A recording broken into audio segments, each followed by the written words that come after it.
Hi guys. आज हम बात करते हैं कि इंडिया और बांग्लादेश के 50 साल के जो संबंध हैं उसके बारे में। किस तरीके का इन्होंने अपना माहौल देखा, किस तरीके के इन दोनों के बीच में मनमुटाव रहे, वो सब हम आगे अपनी स्लाइड में डिस्कस करेंगे और समझना चाहेंगे कि इन दोनों के संबंध कितने महत्वपूर्ण है हमारे लिए और हमारे आने वाले समय के लिए। तो आगे बढ़ते हैं गाइस। जैसा कि आप देख सकते हैं इस पिक्चर में, ये उस टाइम की बात है जब ये दोनों एक युद्ध हार गए। तो ये उस टाइम एक फ़ोटो सेशन हुआ था। इसको हॉल ऑफ फेम बोला जाता है और ये बहुत ही फेमस पिक्चर है। आपने देखा होगा जब पाकिस्तान के काफ़ी सोल्जर्स को कैदी बना लिया गया था इधर। इसको पूर्वी पाकिस्तान और उसको पश्चिमी पाकिस्तान बोला जाता है। जो आज करंट में पाकिस्तान है उसको, और बांग्लादेश को अपन पूर्वी पाकिस्तान बोलते हैं।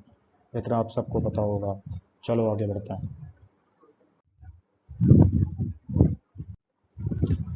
जैसा कि हमने देखा कि बांग्लादेश 50 साल उसकी एनिवर्सरी को मना रहा है, जो कि पाकिस्तान से जब इंडिपेंडेंस डे उसका मन रहा है, आज़ाद हुआ था। तो इसने बांग्लादेश ने अपने काफ़ी तरक्की की, इकोनॉमिक और सोशल चीज़ें भी इसके अंदर ट्रांसफॉर्म हुई। ठीक है। और बहुत ही कम समय में हम देख सकते हैं कि बांग्लादेश एक की इकोनॉमी एकदम से राइज की और south Asia centre of economic gravity आज बन गया है। और इन और पाकिस्तान 25 ईयर्स में पाकिस्तान एक फुल एक इस्लामिक कंट्री बना, जबकि बांग्लादेश ने ये साबित करके दिखाया कि एक रिलीजन, ओनली एक रिलीजन किसी देश को शांति से एक सूत्र में नहीं बांध सकता। तो बांग्लादेश एक स्पेशल लोकेशन बन गया पॉलिटिकल करेक्टर के लिए और बहुत सी चीज़ों के लिए, जहाँ पे लोग आते हैं और सबमिट करते हैं। एंड और हम कुछ और चीज़ों से समझ सकते हैं कि बांग्लादेश ने एक इकोनॉमिक ट्रांसफॉर्मेशन के साथ साथ उसके रिलेशंस इंडिया और पाकिस्तान के कंपेयर करके देखें तो देखने को मिलता है कि फर्स्ट बांग्लादेश पाकिस्तान को ओवरटेक कर चुका है और इसकी सेकंड लार्जेस्ट इकोनॉमी सब कॉन्टिनेंट में $303 बिलियन से $279 बिलियन इन जीडीपी हो गई। And secondly, when we say the International Monetary Fund announced the last year Bangladesh per capita GDP overtake the India by few dollars into 2020। तो ये अपने आप में बहुत बड़ी उपलब्धि है बांग्लादेश की, जो कि देखने को मिलती है। Beyond the inheritance, it is a अब बात करते हैं जैसे कि दो पाकिस्तान, हमारा पूर्वी और पश्चिमी पाकिस्तान। जब हम पश्चिमी पाकिस्तान की बात करते हैं तो उसकी राजधानी इस्लामाबाद और पूर्वी पाकिस्तान की राजधानी ढाका, जो कि हमारा बांग्लादेश है। तो दोनों की जियोग्राफिकल बेसिस पर हम बात करें तो पाकिस्तान की स्ट्रेटेजी कम्युनिटी इसको अभी इमेज नहीं कर रही कि यूनिक लोकेशन है और ये वो, मतलब अपने अलग ख्यालात में डूबी हुई है। जबकि अगर बांग्लादेश की बात करें तो बांग्लादेश ने अपनी कैपिटल को इस तरीके से ऑर्गेनाइज़ किया जिससे उसको काफ़ी इकोनॉमिकल ग्रोथ हुई, प्रॉफिट हुआ। तो ये एक अपने आप में बांग्लादेश की स्ट्रेटजी एक नई तरीके से चल रही है। और दूसरी तरफ देखें तो पाकिस्तानी खुद ही अपना लॉस करवाता रहता है, जबकि to resolution of the Kashmir questions, free Kashmir and this type of in मतलब इंडिया के साथ छुटपुट लड़ाइयों में फालतू में उलझा हुआ है। वही हम पूर्वी पाकिस्तान की बात करें तो पूर्वी पाकिस्तान इंडिया के साथ खड़ा होके उसके साथ कुछ ना कुछ फ़ायदा कमा रहा है। एक अच्छे पड़ोसी की भूमिका अगर देखा जाए तो पूर्वी पाकिस्तान बखूबी हिंदुस्तान के साथ एक गुड रिलेशनशिप का सही मायने में एक निर्वहन कर रहा है। तो मतलब हम कह सकते हैं कि पूर्वी Pakistan is a good neighbour for the our our country India. तो इंडिया के साथ जो भी इकोनॉमिक चीज़ें होती हैं वहाँ पे फेस टू फेस इंडिया के साथ कोऑपरेट करता है और चीज़ें काफ़ी बेटर हो रही हैं। तो इससे हम कह सकते हैं कि इंडिया के साथ रिलेशंस काफ़ी अच्छे रहे हैं कंपेयर टू पाकिस्तान। पाकिस्तान हर टाइम कुछ ना कुछ घुसपैठियाँ पाकिस्तान के बॉर्डर से होता रहता है। आए दिन आप देखते रहते हो कश्मीर में काफ़ी मिलिटेंट आते हैं, मरते हैं, मारते हैं। तो इस तरीके की चीज़ें चलती रहती हैं। तो हम कह सकते हैं कि पाकिस्तान खुद पश्चिमी पाकिस्तान है वो खुद नहीं चाहता कि कुछ अच्छा कर ले। मतलब कहते नहीं, एक पड़ोसी, पड़ोसी दो टाइप के होते हैं, एक आपको अप्रिशिएट करेंगे, एक आपकी बुराइयां करेंगे। तो बुराइयां वाला पाकिस्तान हो गया, ठीक है, और अप्रिशिएट करने वाला हमारा बांग्लादेश हो गया। लेकिन हम पाकिस्तान को बुरा नहीं कह सकते, क्योंकि पाकिस्तान के लोग अलग हैं, पाकिस्तान की राजनीति अलग है। हम कह सकते हैं कि वहाँ की बैड पॉलिटिक्स है, पाकिस्तान में एक गंदी राजनीति चलती है, जो कि वो इंडिया के साथ गुड रिलेशंस नहीं बना पाती। और इसी का फ़ायदा हमारे इंडिया में भी कुछ पॉलिटिशियन लेते हैं, जो पाकिस्तान के साथ कुछ ज़्यादा ही अच्छे संबंध रखते हैं, जिससे कि हमारी काफ़ी राजनीतिक समीकरण बिगड़ते हैं, ठीक है ना। तो इस तरीके से हम कह सकते हैं कि हमारे साथ अगर कोई अच्छे रिलेशंस रखता है तो वो है बांग्लादेश। बांग्लादेश के रिलेशन हर पार्टी के साथ एकदम फिट बैठते हैं, और बांग्लादेश अपनी तरक्की की ओर सोच रहा है। तो आज हम कह सकते हैं कि कंपैरिजन करें कि पूर्वी और पश्चिमी पाकिस्तान में, तो पूर्वी पाकिस्तान काफ़ी हद तक बेटर कर रहा है, और कुछ हद तक अच्छे ही करेगा, जहाँ तक उम्मीद है। आगे बढ़ते हैं।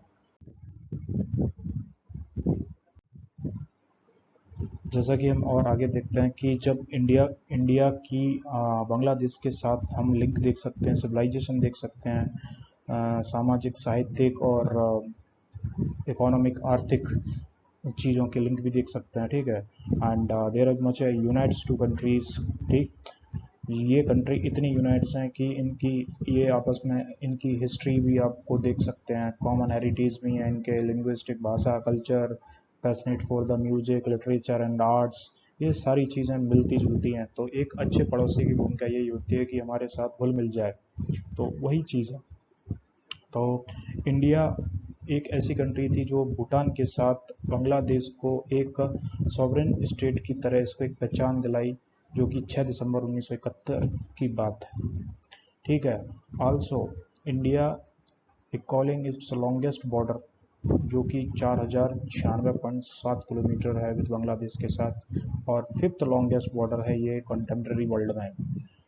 एंड इसी के साथ इकोनॉमिक लिबराइजेशन इन साउथ एशिया में ये काफ़ी तरक्की कर रहा है, बायलैटरल इंगेजमेंट एंड ट्रेड के कंपैरिजन में। ओके, आगे बढ़ते हैं।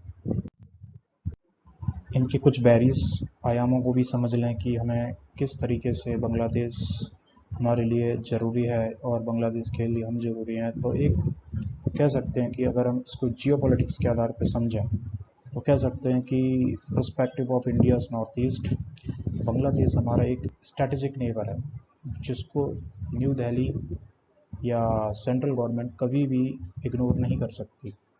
और इंडिया का dream act east policy can be materialized with the helping hand of Dhaka, which is the capital of Bangladesh. Okay, and the bridge, Maitri Setu, वो भी बनाया गया फैनी रिवर के ऊपर, जो कि इंडिया में त्रिपुरा की बाउंड्री से फ्लो होते हुए बांग्लादेश में जाती है, ठीक है। और it's said to become the gateway of north east, इसको गेटवे ऑफ नॉर्थ ईस्ट की तरह ट्रीट किया जा रहा है, to Chittagong port of Bangladesh, which is just 80 kilometre from सकरू। ओके, तो ये चीज़ें हैं समझने के लिए कि हमें किस तरीके से अपने पड़ोसी से बना के रखना है। अगर हम अपने घर में भी देख लें या आस पड़ोस में भी देख लें, तो हमारे पड़ोसी हमारे रिश्तेदारों से ज़्यादा खास होने चाहिए, क्योंकि ज़रूरत के टाइम पे हमारा पड़ोसी हमारे साथ है, ना कि एक रिश्तेदार। तो पड़ोसियों से हमारा हमेशा संबंध इतने अच्छे होने चाहिए कि आपको आधी रात पे अगर ज़रूरत पड़े तो आप उसको कॉल कर सकें। आप मतलब पड़ोसियों से कभी बिगाड़ के नहीं चलना चाहिए। बट ये बात पाकिस्तान को समझ में नहीं आती, पश्चिमी पाकिस्तान को समझ में नहीं आती। इस चीज़ को भली भांति बांग्लादेश समझता है, और बांग्लादेश उस पाकिस्तान के कंपैरिजन में काफ़ी तरक्की कर रहा है। तो बांग्लादेश जब आज़ाद हुआ था तब बांग्लादेश की कंडीशन बहुत ख़राब थी, लेकिन आज के टाइम पर बांग्लादेश बहुत ही तरक्की कर चुका है। आगे, और अब इसकी कनेक्टिविटी, एक तो जियोपॉलिटिक्स हो गया, कनेक्टिविटी के हिसाब से समझें तो यहाँ पे इंडिया का जो main land of crucial north east, which is the part of India, look east policy के अंतर्गत आता है, तो वहाँ से इसकी कनेक्टिविटी को देखा जा रहा है। तो और और द एक कनेक्शन है जो कि बिटवीन इंडियाज mainland और the north east was the chicken neck, a narrow strip of land has always been a huge security concern, and India and Bangladesh दोनों ने काफ़ी पैक्ट पर साइन किया हुआ है. So India can actually send goods and passenger overland across the Bangladesh connecting Bengal to Tripura. और दिसंबर 2020 में मोदी बांग्लादेश के प्राइम मिनिस्टर जो हैं शेख हसीना से मिले थे. दोनों ने कुछ चीज़ों पे एग्री हुए, जैसे कि trans border railway link connection के ऊपर चर्चा हुई और इस पे एग्री भी किया. तो चिलाटी से बांग्लादेश की हल्दीबारी के बीच एक रेलवे ट्रैक बनेगा, जिसके बीच दोनों कंट्रियों के बीच काफ़ी चीज़ों का कनेक्शन हो जाएगा. तो हम यहाँ से कुछ भी चीज़ वहाँ पे सेंड कर सकते हैं. तो ये हमारे लिए बहुत ही फ़ायदे की बात होगी. ठीक है ना. नेक्स्ट आगे देखते हैं. अगर the other big security concern अगर देखा तो इंडिया और Bangladesh should turn into the front line of radical terror in south east. ठीक है ना. और बांग्लादेश को turn into a launch pad for religious radical terror activity in India. तो ये भी एक बहुत बड़ा पॉइंट है. और India relations with Bangladesh is also be linked to its relation with China. तो ऐसा होता है कि दुश्मन के दोस्त को दोस्त बना लो, तो दुश्मन की चालों का कुछ ना कुछ हमें अनुभूति होती रहेगी. तो ये बात है, इस पॉइंट्स के बारे में कह सकते हैं कि हमारा ये वाला पॉइंट जो कि है बहुत ही ये उछल ही नहीं रहा है इसमें. तो ये है कि हमें उस चीज़ के बारे में भी काफ़ी सोचने वाली बात है. ठीक है ना. तो India did not want Bangladesh to become the pearl of China. और इंडिया ये भी नहीं चाहता कि बांग्लादेश बिल्कुल ही चाइना से बिल्कुल जुड़ जाए और उसके इंडिया से रिलेशंस कमजोर हो जाए. जैसे कोई तीन लोगों की दोस्ती में है, हमेशा दोस्त सोचता है कि जो उसका खास दोस्त है वो उसी की साथ लॉयल रहे. वो नहीं चाहता कि तीसरे के साथ उसके ज़्यादा. तो इस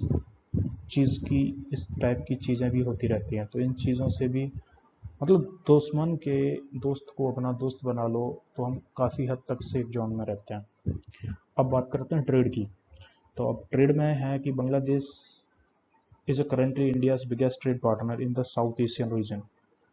तो काफ़ी इंडिया की चीज़ें बांग्लादेश में सप्लाई होती हैं, बांग्लादेश के इंडिया में. तो ये चलता रहता है, लेकिन ये बिगेस्ट ट्रेड पार्टनर भी है. ठीक है ना. तो अगर strength encourage Bangladesh trade commerce, India has given several concession to Dhaka. India हमेशा हर पायदान पर इसकी मदद करता है. इंडिया चाहे ट्रेड में हो, चाहे कल्चरल हो, चाहे कोई भी हो, इकोनॉमिक हो, चाहे आज अभी जैसे कोविड चल रहा है तो कोविड में भी इंडिया ने काफ़ी वैक्सीन उसको भेजी बांग्लादेश को. तो इस टाइप की चीज़ें होती रहती हैं. और New Delhi is also working continuously to reduce the non traffic barriers. ठीक है. जो कि ट्रेड में सबसे ज़्यादा बाधाएं डालते हैं.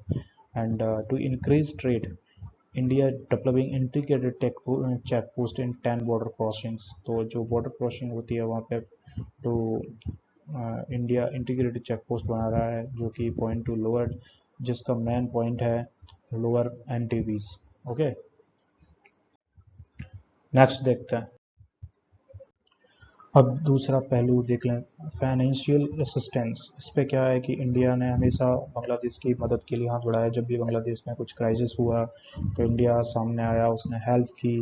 ठीक है ना. और इंडिया आल्सो भी समय समय पर हेल्प करता रहता है. जैसे कि $10 बिलियन में बांग्लादेश के डेवलपमेंट के लिए इंडिया ने ऑफर किया, जहाँ से उनके काफ़ी अनाथालय, कल्चरल सेंटर्स, एजुकेशनल इंस्टीट्यूशन का निर्माण हुआ. ठीक है. इंडिया आल्सो उनकी जो वीज़ा प्रोसेस को उसको काफ़ी सिंप्लीफाई किया.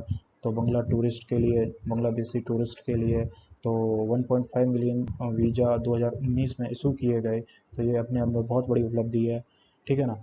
और जब बात करते हैं ड्यूरिंग द कोरोना वायरस, अभी जो चल रहा है पैंडमिक, तो इंडिया ने काफ़ी मेडिकल ट्रेनिंग दी बांग्लादेशी प्रोफेशनल्स को, टेस्ट किट्स प्रोवाइड की, मेडिसिन प्रोवाइड की, और इसके अलावा उनको वैक्सीन कंसाइनमेंट भी के भी ऑर्डर्स दिए. तो ये सब चीज़ें बारी बारी से चल रही हैं, क्योंकि कहते नहीं है कि पड़ोसी हमारा रिश्तेदार से भी खास होता है, तो उसका ख्याल रखना पड़ता है. चाहे उसकी हालत कैसी भी हो, उसके हाल चाल पूछने पड़ते हैं. तो ये सबसे बड़ी बात है। आगे बढ़ते हैं। सिक्योरिटी के लिहाज से भी देखा जाए तो बांग्लादेश काफ़ी हिंदुस्तान की मदद करता है, और काफ़ी जो भी मिलिटेंसी ऑपरेशंस चलते हैं वहाँ पे भी बांग्लादेश गवर्नमेंट काफ़ी इंडियन गवर्नमेंट की हेल्प करती है। और एक मिलिटेंटी ग्रुप था जो जमात मुजाहिदीन का था, बांग्लादेश में एक्टिविटी कर रहा था, तो यहाँ पे भी बांग्लादेश ने उसको इंडिया के साथ काउंटर किया। और काफ़ी एग्जाम्पल ये चीज़ें देखने को मिलती हैं कि हमारे साथ किस तरीके से बांग्लादेश खड़ा होता है। और सेटलमेंट ऑफ बाउंड्रीज, अब बाउंड्रीज की भी बात कर लें, जब डिवीज़न हुआ था तब हमारे पास बाउंड्री का कुछ पैरामीटर नहीं था, लेकिन the resolution of land on maritime boundary dispute is one of the major highlight of bilateral ties. तो जब after ruling the United Nations, UN ने जब एक मुद्दा उठाया तो इंडिया एग्री हो गया, और 19,467 kilometre in the Bay of Bengal without challenging the decision, ऊपर से उन्होंने यूएन ने जो भी दिया उसको उसका बिना किसी रिएक्शन के बांग्लादेश को वो दे दिया, और बांग्लादेश को मूव, तो इससे बांग्लादेश को वहाँ का जो सी का रिच रिसोर्सेस है वो यूज़ करने का मौका मिला। तो ये चीज़ देखने को मिलती है कि पड़ोसी दूसरे पड़ोसी के कैसे काम आता है। द लैंड बाउंड्रीज एग्रीमेंट, ठीक है, तो LBA sign between the both nations in 2015 facilitated transfer 11 enclaves, ठीक है, and according to the historical agreement Bangladesh received 17,000 एकड़ फ्रॉम इंडिया।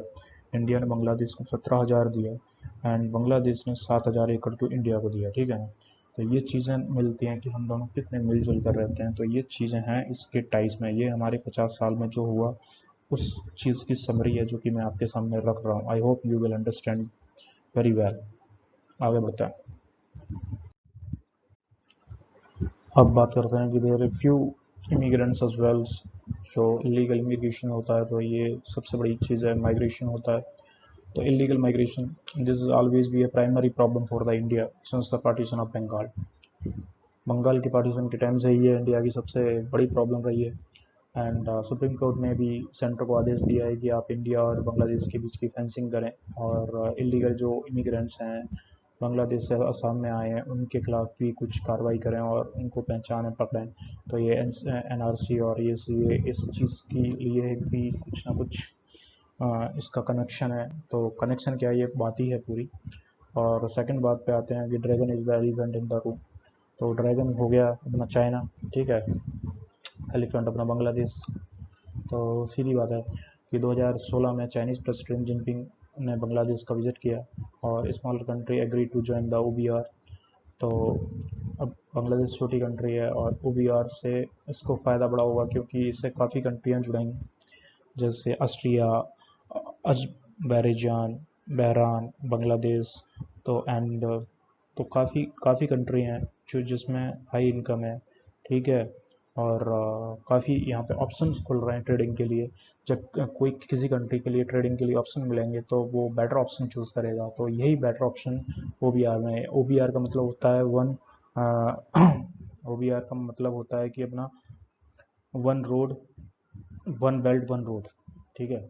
तो ये चीज़ है। Bangladesh increasingly tilting towards the China, तो चाइना की ओर काफ़ी हद तक वो झुकाव जा रहा है। तो इनके स्पाइट में अगर देखा जाए तो इंडिया की जो फर्स्ट पॉलिसी है नेबरहुड वाली, वो यहाँ पे इंडिया अपनी इन्फ्लुएंस चाइना के कंपैरिजन में लूज़ कर रहा है, क्योंकि चाइना उसको काफ़ी हद तक एक प्लेटफॉर्म प्रोवाइड करा रहा है जहाँ पे उसकी ट्रेडिंग डबल हो जाएगी। तो ये सबसे बड़ी सोचने और गंभीर वाली बात है। और अब सेंट्रल गवर्नमेंट ने अभी 2020 के समथिंग 2090 टू 2020 के बीच NRC और CA का ऐलान किया था, तो काफ़ी इस पर प्रोटेस्ट हुए थे। तो ये वही है the national register of citizens, यहाँ पे एक सिटीजन को छांटा जाएगा, उसकी काउंटिंग की जाएगी, उसकी एक पहचान बनेगी। तो ये NRC के लिए।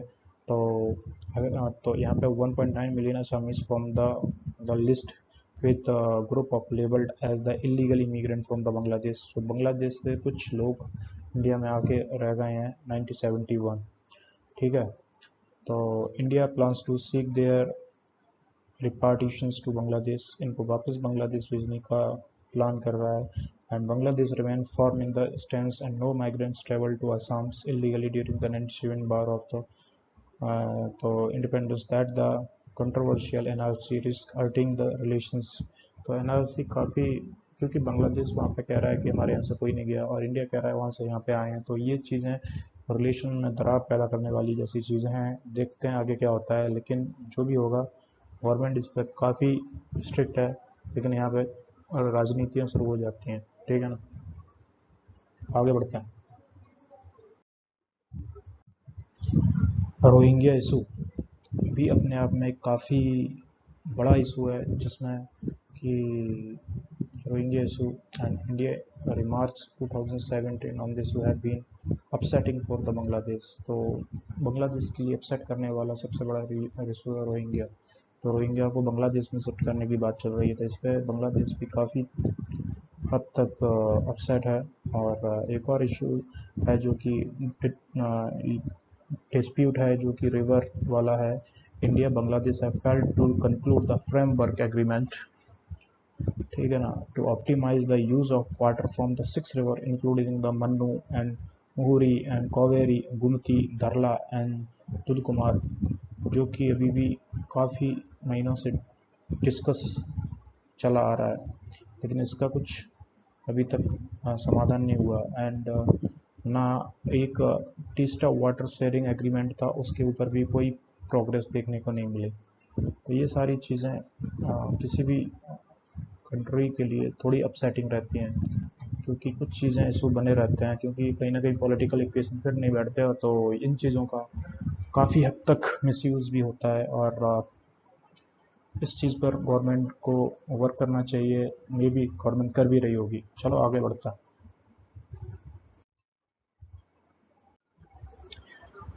Why India still need Bangladesh, India को अभी भी बांग्लादेश की ज़रूरत क्यों है? तो ये सबसे बड़े पॉइंट्स आते हैं, इसमें गिने चुने पॉइंट्स हैं, चलो देखते हैं जल्दी से। पहला पॉइंट है South Asia geo politics, South Asian geo politics. तो इसके बारे में बात करेंगे तो Bangladesh as emerge one of the India's closest partner, second to Bhutan in South Asia. The role of Bangladesh is critical for India's ACT policies, ठीक है, act east policies, sorry.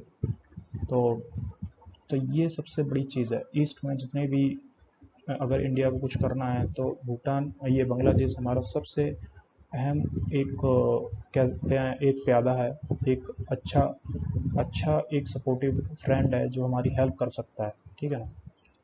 और India counts on Dhaka support in Bangladesh, Bhutan, Nepal, ठीक है, and bay of Bengal initiative, multi sectoral technique economic corporation like BIMSTEC, ठीक है ना, initiatives. तो बिम्स्टैक में काफ़ी भूमिका निभाता है हमारा बांग्लादेश। तो ये बहुत ज़रूरी है। And this collective complement New Delhi South East Asia outreach and connectivity. Bangladesh की जो लोकेशंस है वो वेरी स्ट्रेटेजिक है बिटवीन द mainland इंडिया और नॉर्थ ईस्ट 7 स्टेट्स। तो आप कह सकते हो कि जहाँ बांग्लादेश है उसके आगे जाके हमारी 7 सिस्टर्स आते हैं, तो ये हमारे लिए काफ़ी ज़रूरी है, ठीक है ना। And has been sort of routine to see of through the Bangladesh the transit agreement with the Bangladesh will support the social economic development of north east India. Countering China, अगर हमें चाइना को काउंटर करना तो Bangladesh uses China card to supplement bargaining capacity against India, ठीक है ना। तो अगर हमारे पास बांग्लादेश से दोस्ती है तो बांग्लादेश हमेशा न्यूट्रल की तरह बिहेव करेगा। तो ये सबसे बड़ी चीज़ है, क्योंकि हमारे पड़ोसी अगर अच्छे रहेंगे तो हमें कोई छेड़ नहीं सकता, ये सबसे बड़ी बात है, ये सोचने वाली और लॉजिकल बात है। क्योंकि आप किसी भी मोहल्ले या कॉलोनी में रह रहे हो, अगर आपका पड़ोस अच्छा है तो यकीन मानिए आपको किसी दूसरे कॉलोनी वाले आपको कुछ उंगली तक नहीं उठा सकते। तो यही चीज़ है काउंटरिंग चाइना, चाइना को काउंटर करने के लिए बांग्लादेश का साथ होना बहुत ज़रूरी है। और फाइट अगेंस्ट टेरर, अब टेरर में भी बांग्लादेश काफ़ी हद तक हमारे साथ खड़ा रहता है। जो कि जब पाकिस्तान कोई भी इनिशिएटिव लेता है तो बांग्लादेश हमेशा इंडिया का सपोर्ट करता है, जैसे सार्क समिट हो गई, तो इन 2016 में इंडिया ने सार्क समिट को स्किप किया था क्योंकि वहाँ पे इन्होंने कुछ हमला किया था। इन्होंने क्या बोलते हैं इसमें, पाकिस्तान में हमारे अटैक वगैरह किए थे, तो इंडिया ने सार्क की समिट को स्किप किया, तो बांग्लादेश ने भी इंडिया को सपोर्ट किया। तो ऐसे पड़ोसियों की हमें ज़रूरत होती है कि जो हमारे बुरे समय में हमारे साथ खड़े हैं, अच्छे समय में भी हमारे साथ खड़े हैं। हंसी खुशी अगर पड़ोसी पड़ोसी का समझता है तो वही पड़ोसी है। तो उसी तरीके से हम कह सकते हैं कि ये काफ़ी हद तक हमारे लिए बांग्लादेश बहुत ही ज़रूरी है। आगे बढ़ते हैं। वे फॉरवर्ड आगे की क्या रहा है इसमें, तो हम समझ सकते हैं कि दोनों का फ्यूचर काफ़ी शानदार है क्योंकि दोनों के पास अपॉर्चुनिटी है और दोनों एक दूसरे के साथ कोऑपरेटिव कोलैबोरेशन और कंसोलिडेशन के साथ खड़े रहते हैं। काफ़ी मैच्योरिटी दिखाते हैं ये हर चीज़ पर।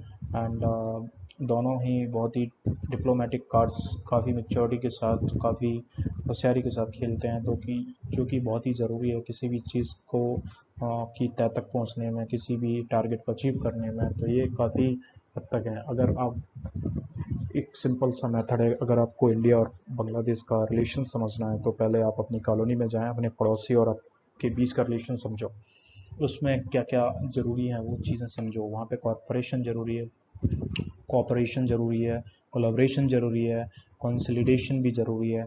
तो ये चीज़ें हमारे लिए ज़रूरी हैं। अब बात हम करते हैं कंक्लूजन के लिए। द फर्स्ट 50 ईयर्स कंसोलिडेट, तो हमारे जो पहले 50 साल जो अभी कंप्लीट हुए हैं, तो इंडिया पाकिस्तान के साथ संयुक्त अभी तक हमारा जो रिलेशन है बहुत ही अच्छा रहा है, ठीक है ना। तो इसमें हमने काफ़ी तरक्की की, दोनों मुल्कों ने काफ़ी तरक्की की, दोनों मेच्योर्ड हैं अपने लेवल पे, अपने एरिया वाइज डेवलपमेंट में, अपने किसी भी चीज़ के लिए काम करना तो दोनों अच्छी तरीके से कोऑपरेट करते हैं और ये अपनी चीज़ों को भी शेयर करते हैं। कोई भी चीज़ हो, चाहे वो हिस्ट्री हो, चाहे सोशल कल्चर हो, बॉन्ड हो, डिमांड हो, पॉलिटिकल रिलेशंस हो, लाइक दो पड़ोसी अपने त्यौहार में एक दूसरे के साथ चीज़ें शेयर करके हंसी खुशी रहते हैं। तो उसी तरीके से हमारे साथ बांग्लादेश भी काफ़ी हद तक एक अच्छा पड़ोसी साबित होता है हमारा बांग्लादेश के लिए।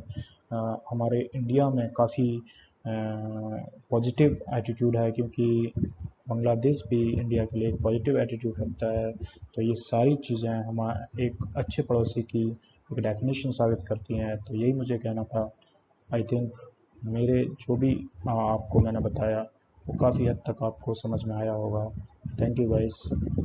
अगर आपको चैनल अच्छा लगा हो या मेरा जो भी मैंने आपको समझाया वो अच्छा लगा हो तो please subscribe, like and share with your friends.